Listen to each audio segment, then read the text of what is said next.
முதல்வர் மு. மாதேஸ்வரன் என் குருநாதரை வணங்கி, புத்திர வாக்கியம் ஏற்பட தடையா இருக்கறதுக்கு என்ன காரணம் அப்படின்னு பார்த்தோம்னா, ஒருவருடைய ஜாதகத்துல வந்து பார்த்தீங்கன்னா, ஆண்களுக்கு வந்து 5ஆம் இடம். லக்னத்துக்கு 5ஆம் இடத்துல பாவ கிரகங்கள் இருந்தா, புத்திர பாக்கியம் ஏற்படுறதுக்கு தடை இருக்குங்க. ஆனா 5 கூடையவர் வலுப்பெற்று, லக்கின சுபர் யோகர்கள் வந்து அந்த 5ஆம் இடத்த பார்த்தாங்கன்னா, புத்திர பாக்கியம் ஏற்படுங்க. ஆனா பெண்களுக்கு வந்து புத்திர பாக்கியம் ஏற்படுற இடம்னு வந்து பார்த்தீங்கன்னா, லக்னத்துக்கு 9ஆம் இடம்.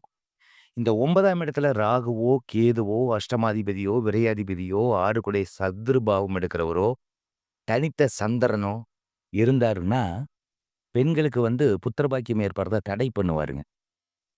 அப்போ அந்த 9 கூடயும் வலுப்பெற்று, அந்த 9ஆம் இடத்துல லக்கின சுபர் யோகர்கள் பார்த்தாங்கன்னா, பெரும்பாலும் புத்திர பாக்கியம் ஏற்படுங்க. அதே இதுல சூரியன், செவ்வாய் இந்த மாரி ஆ ராஜகிரகங்கள்ல, ஆண் கிரகங்கள்ல வந்து இருந்தாங்கன்னா, கர்மகாரத்துவம் செய்யக்கூடிய ஆண் வாரிசு ஏற்படுமே.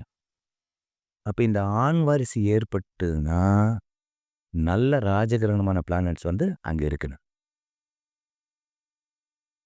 அப்ப நம்ம 9ஆம் இடத்த வச்சு தான் பெண்களுக்கு வந்து புத்திர பாக்கியம் ஏற்படுத்தலை த த எது புத்திர பாக்கியம் ஏற்படுறத நம்ம பார்க்கணும்.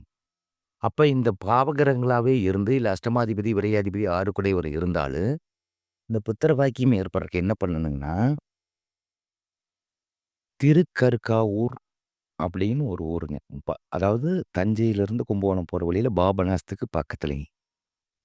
அங்க வந்து பார்த்தீங்கன்னா, இந்த க அதாவது திருக்கற்காவூர்ங்கிறதே அந்த பெண்களோட கற்புஸ்தானத்த தான் குறிக்கி.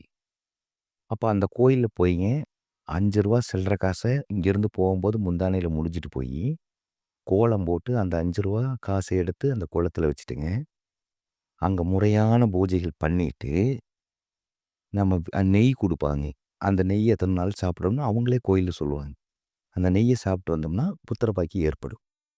இதில இன்னொரு விஷயம் என்னங்கன்னா, பெண்களோ, ஆண்களோ லேட்டா திருமணம் ஆகறதுக்கு திருமணம் தேதி ஏதாச்சும் போய் மாலை மாத்திட்டு வந்திருந்தாங்கன்னா, அதை திருப்பி செலுத்தாம இருந்தாலும் தப்பு தாங்க. அதை நம்ம திருப்பி செலுத்திறணும். திருமணம் செய்யற கல்யாணத்துக்காக மாலை வாங்கிட்டு வந்துட்டு, கல்யாணம் ஆனதுக்கப்புறம் நம்ம போகாம இருந்தோம்னா, அதுவும் தப்பு தாங்க. அத கொண்டோயி திருப்பி செலுத்திட்டு தான் வரணுங்க. வணக்கம்.